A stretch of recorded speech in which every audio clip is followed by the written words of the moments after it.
श्रेया से गौतम की मुलाकात सबसे पहले कॉलेज में हुई थी। जिस दिन वह कॉलेज में दाखिला लेने गया था, उसी दिन वह भी दाखिला लेने आई थी। वह जितनी सुंदर थी, उससे कहीं अधिक स्मार्ट थी। पहली नज़र में ही गौतम ने उसे अपना दिल दे दिया था। गौतम टॉपर था, इसके अलावा क्रिकेट भी अच्छा खेलता था। बड़े बड़े क्लबों के साथ खेल चुका था। उसके व्यक्तित्व से कॉलेज की कई लड़कियां प्रभावित थीं। कुछ ने तो खुलकर मोहब्बत का इजहार तक कर दिया था। उसने किसी का भी प्यार स्वीकार नहीं किया था। करता भी कैसे? श्रेया जो उसके दिल में बसी हुई थी, श्रेया भी उससे प्रभावित थी। सो उसने बगैर देर किए उससे आई लव यू कह दिया। वह कोलकाता के नामजद अमीर परिवार से थी। उसके पिता और भाई राजनीति में थे। उनके कई बिजनेसमैन थे। दौलत की कोई कमी न थी। गौतम के पिता पंसारी की दुकान चलाते थे। संपत्ति के नाम पर सिर्फ दुकान थी। जिस मकान में रहते थे वह किराए का था। उनकी एक बेटी भी थी। वह गौतम से छोटी थी। अपनी हैसियत जानते हुए भी गौतम श्रेया के साथ उसके ही रुपए पर उड़ान भरने लगा था। उससे विवाह करने का ख्वाब देखने लगा था। कालांतर में दोनों ने आधुनिक रीति से तन मन से प्रेम प्रदर्शन किया। सैर सपाटे, मूवी, होटल, कुछ भी उनसे नहीं छूटा। मर्यादा की सारी सीमा बेहिचक लांघ गए थे। 2 वर्ष बीत गए तो गौतम ने महसूस किया कि श्रेया उससे दूर होती जा रही है। वह कॉलेज के ही दूसरे लड़कों के साथ घूमने लगी थी। उसे बात करने का भी मौका नहीं देती थी। बड़ी मुश्किल से एक दिन मौका मिला तो उससे कहा, मुझे छोड़कर गैरों के साथ क्यों घूमती हो? मुझसे शादी करने का इरादा नहीं है क्या? श्रेया ने तपाक से जवाब दिया, कभी कहा था कि तुमसे शादी करूंगी? वह तिलमिला गया। किसी तरह गुस्से को काबू में करके बोला, कहा तो नहीं था, पर खुद सोचो कि हम दोनों में पति पत्नी वाला रिश्ता बन चुका है, तो शादी क्यों नहीं कर सकते हैं? मैं ऐसा नहीं मानती कि किसी के साथ पति पत्नी वाला रिश्ता बन जाए तो उसी से विवाह करना चाहिए। मेरा मानना है कि संबंध किसी से भी बनाया जा सकता है, पर शादी अपने से बराबर वाले से ही करनी चाहिए। शादी में दोनों परिवारों के आर्थिक व सामाजिक रुतबे पर ध्यान देना अनिवार्य होता है। तुम्हारे पास यह सब नहीं है, इसीलिए शादी नहीं कर सकती। तुम्हारे लिए यही अच्छा होगा कि अब मेरा पीछा करना बंद कर दो, नहीं तो अंजाम बुरा होगा। श्रेया की बात गौतम को सूल की तरह चुभी, लेकिन उसने समझदारी से काम लेते हुए उसे समझाने की कोशिश की, पर वह नहीं मानी। आखिरकार उसे लगा कि श्रेया किसी के बहकावे में आकर रिश्ता तोड़ना चाहती है। उसने सोचा, उसके घर वालों को सच्चाई बता दूंगा तो सब कुछ ठीक हो जाएगा। परिजनों के कहने पर उसे मुझसे विवाह करना ही होगा। एक दिन वह श्रेया के घर गया। उसके पिता व भाई को अपने और उसके बारे में सब कुछ बताया। श्रेया अपने कमरे में थी। भाई ने बुलाया। वह आई। भाई ने गौतम की तरफ इंगित कर उससे पूछा, इसे पहचानती हो? श्रेया सब कुछ समझ गई। झट से अपने बचाव का रास्ता भी ढूंढ लिया। बगैर घबराए कहा, यह मेरी कॉलेज में पढ़ता है। इसे मैं जरा भी पसंद नहीं करती, किंतु यह मेरे पीछे पड़ा रहता है। कहता है कि मुझसे शादी नहीं करोगी तो इस तरह तुम्हें बदनाम कर दूंगा कि मजबूर होकर शादी करनी ही पड़ेगी। वह कहता रहा कि श्रेया झूठ बोल रही है, परंतु उसके भाई और पिता ने एक ना सुनी। नौकरों से उसकी इतनी पिटाई कराई कि अधमरा हो गया। पैरों की हड्डियां टूट गईं।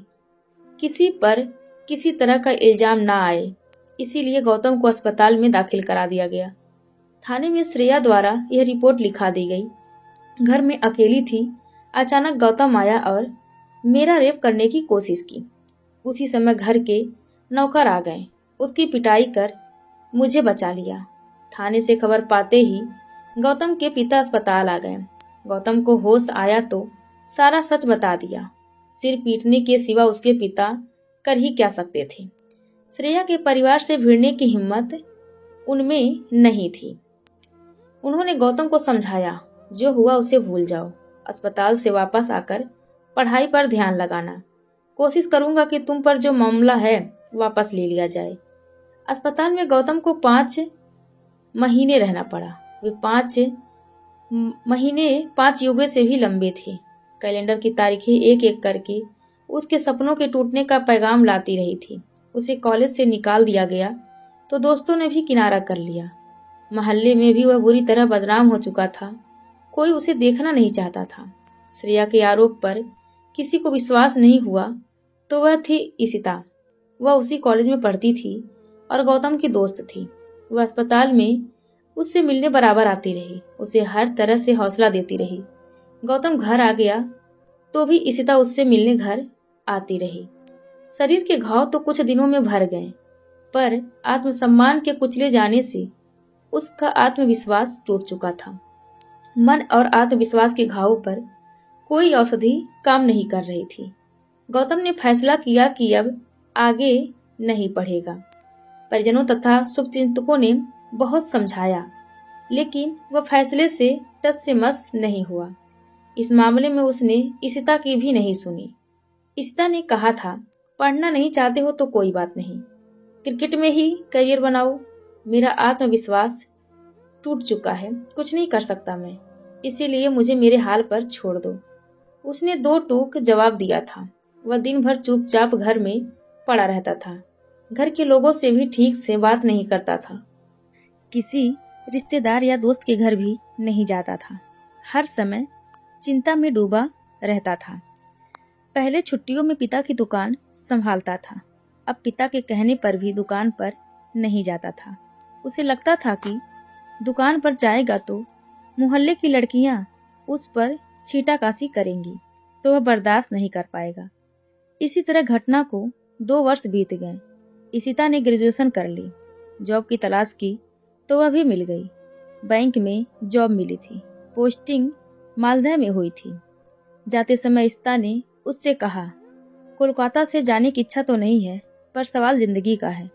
जॉब तो करनी ही पड़ेगी, पर 6-7 महीने में ट्रांसफर करा कर आ जाऊंगी। विश्वास है कि तब तक श्रेया को दिल से निकाल फेंकने में सफल हो जाओगी। इशिता मालदीव चली गई तो गौतम पहले से अधिक अवसाद में आ गया।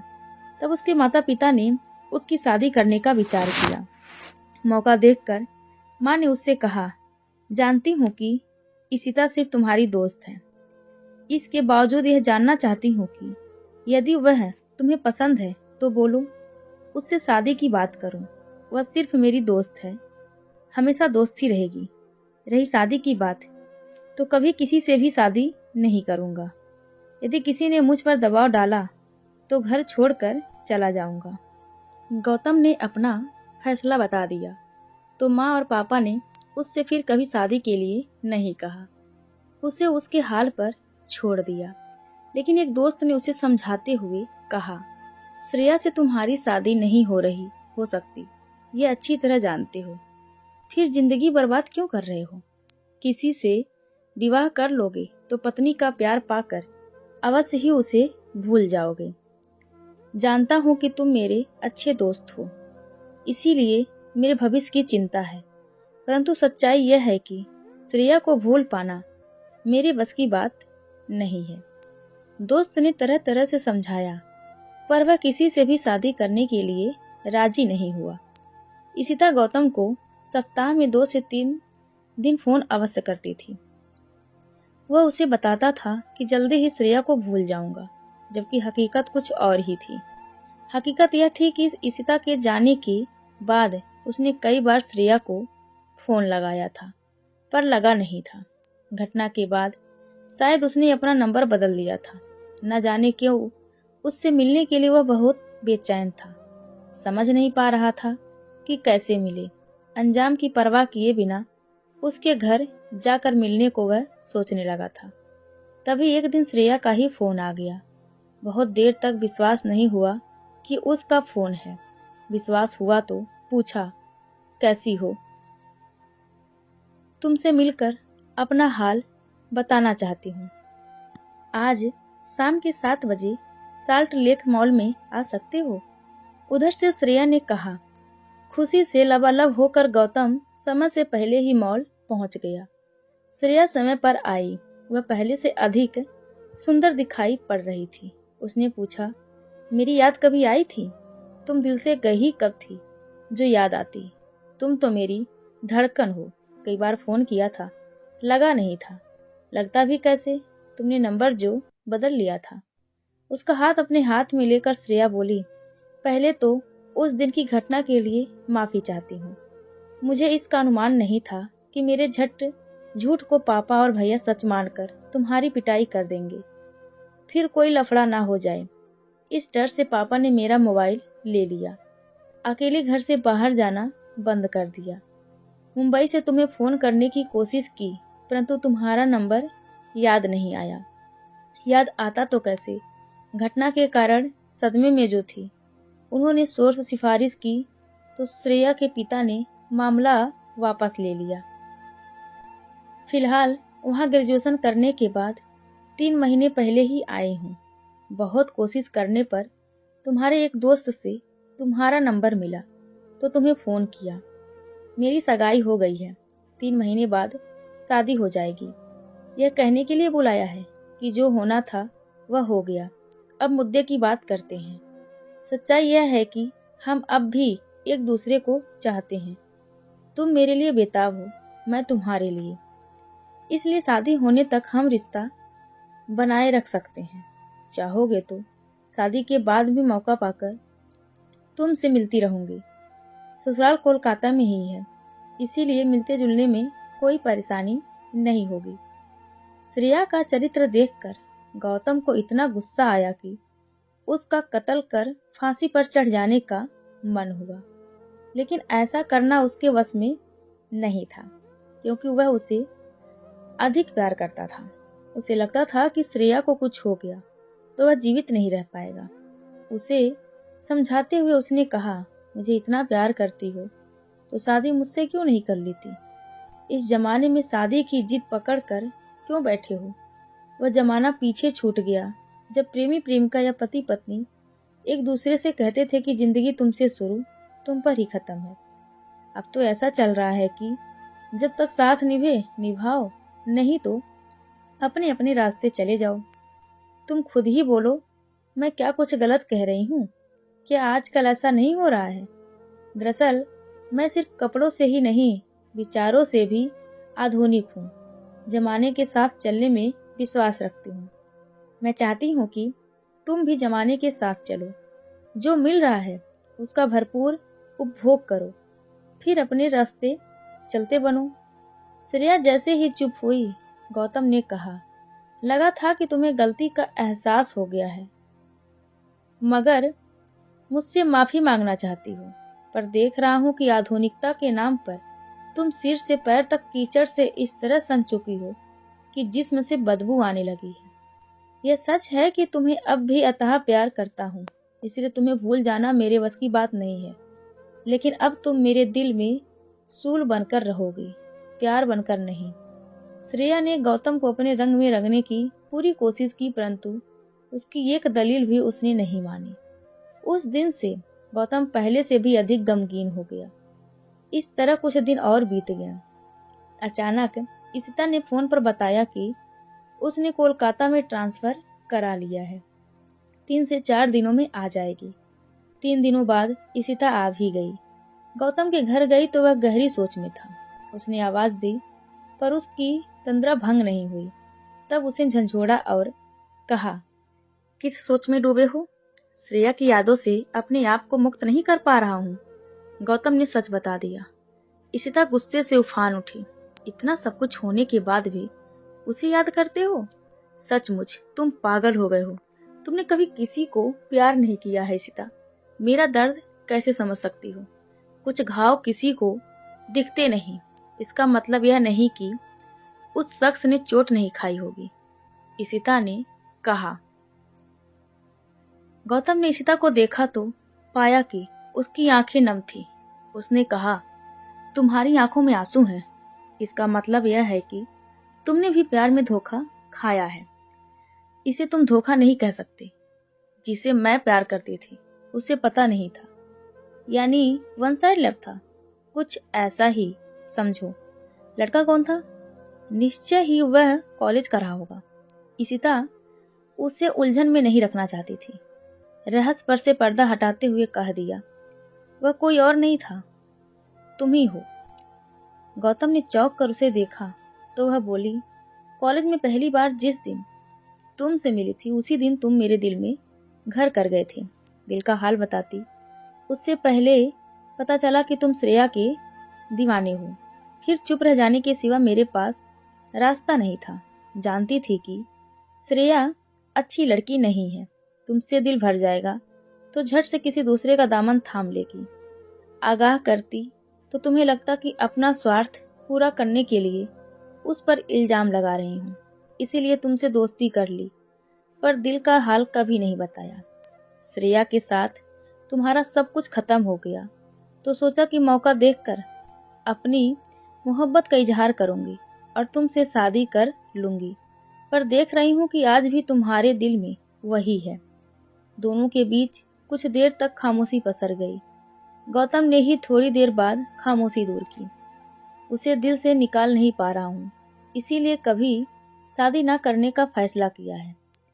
तुम्हें पाने के लिए मैंने जो तपस्या की है उसका फल मुझे नहीं दोगे? इशिता का स्वर वेदना से कांपने लगा था। आंखें भी डबडबा आई थी। मुझे माफ कर दो इशिता, तुम बहुत अच्छी लड़की हो। तुमसे विवाह करना तो मेरा जीवन सफल हो जाता, पर मैं दिल के हाथों मजबूर हूँ, किसी से भी शादी नहीं कर सकता। इशिता चली गई। उसकी आंखों में उमड़ा वेदना का समंदर देखकर भी वह उसे रोक नहीं पाया। वह उसे कैसे समझाता कि श्रेया ने उसके साथ जो कुछ भी किया है उससे समस्त औरत जाति से उसे नफरत हो गई है। 3 दिन बीत गए, इशिता ने न फोन किया न आई। गौतम सोचने लगा, कहीं नाराज होकर उसने दोस्ती तोड़ने का मन तो नहीं बना लिया है। उसे फोन करने को सोच ही रहा था कि अचानक उसके मोबाइल की घंटी बजी। उस समय शाम के 6 बज रहे थे। फोन किसी अनजान का था। उसने हेलो कहा तो उधर से किसी ने कहा, इशिता का पापा बोल रहा हूँ, तुमसे मिलना चाहता हूँ, क्या हमारी मुलाकात हो सकती है? उसने झट से कहा, क्यों नहीं अंकल, कहिए कहाँ आ जाऊँ? तुम्हें आने की जरूरत नहीं है बेटी, 7 बजे तक मैं ही तुम्हारे घर आ जाता हूँ। इशिता उसे 3-4 बार अपने घर ले गई थी। वह उसके माता पिता से मिल चुका था। उसके पिता रेलवे में उच्च पद पर थे, बहुत सुलझे हुए इंसान थे। वह उनकी इकलौती संतान थी। माँ कॉलेज में अध्यापिका थी, बहुत समझदार थी। कभी भी उसके और इशिता के रिश्ते पर शक नहीं किया था। इशिता के पापा समय से पहले ही आ गए। गौतम के साथ साथ उसकी माँ और बहन ने भी उनका भरपूर स्वागत किया। उन्होंने मुद्दे पर आने में बहुत देर नहीं लगाई, पर उन चंद लम्हों में ही अपने शालीन व्यक्तित्व की खुशबू से पूरे घर को महका दिया था। इतनी आत्मीयता उड़ेल दी थी वातावरण में कि उसे लगने लगा कि उनसे जन्म जन्म का रिश्ता है। कुछ देर बाद इशिता के पापा को गौतम के साथ कमरे में छोड़कर माँ और बहन चली गईं। तो उन्होंने कहा, बेटा, इशिता तुम्हें प्यार करती है और शादी करना चाहती है। उसने श्रेया के बारे में भी सब कुछ बता दिया है। श्रेया से तुम्हारा रिश्ता टूट चुका है, तो इशिता से शादी क्यों नहीं करना चाहती? वैसे तो बिना कारण भी कोई किसी को नापसंद कर सकता है। यदि तुम्हारे पास इशिता से विवाह न करने का कारण है तो बताओ, मिल बैठकर कारण को दूर करने की कोशिश करें। उसे लगा जैसे अचानक उसके मन में कोई बड़ी सी शिला पिघलने लगी है। उसने मन की बात बता देना ही उचित समझा। इशिता में कोई कमी नहीं है अंकल, उससे जो भी शादी करेगा उसका जीवन सार्थक हो जाएगा। कमी मुझ में है। श्रेया से धोखा खाने के बाद लड़कियों से मेरा विश्वास उठ गया है। लगता है कि जिससे भी शादी करूंगा वह भी मेरे साथ बेवफाई करेगी। ऐसा भी लगता है कि श्रेया को कभी भूल नहीं पाऊंगा और पत्नी को प्यार नहीं कर पाऊंगा। गौतम ने दिल की बात रखते हुए बताया, इतनी सी बात के लिए परेशान हो? तुम मेरी परवरिश पर विश्वास रखो बेटा। तुम्हारी पत्नी बनकर इशिता तुम्हें इतना प्यार करेगी कि तुम्हारे मन में लड़कियों के प्रति जो गांठ पड़ गई है वह स्वयं खुल जाएगी। वे बिना रुके कहते रहें, प्यार या शादी के रिश्ते में मिलने वाली बेवफाई से हर इंसान दुखी होता है, पर यह दुख इतना बड़ा भी नहीं है कि जिंदगी एकदम से थम जाए।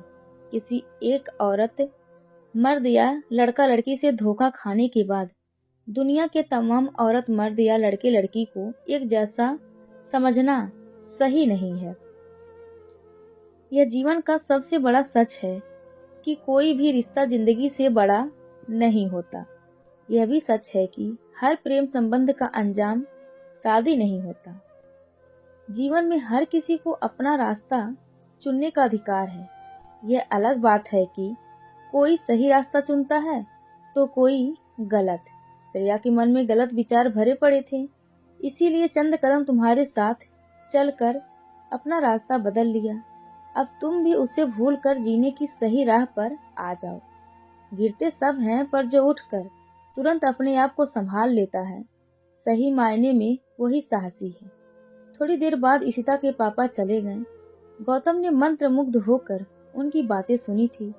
श्रेया के कारण लड़कियों के प्रति मन में जो गांठ पड़ गई थी वह खुल गई। अब देर करना उसने मुनासिब नहीं समझा। इशिता के पापा को फोन किया। अंकल, कल अपने घर वालों के साथ इशिता का हाथ मांगने आपके घर आना चाहता हूँ।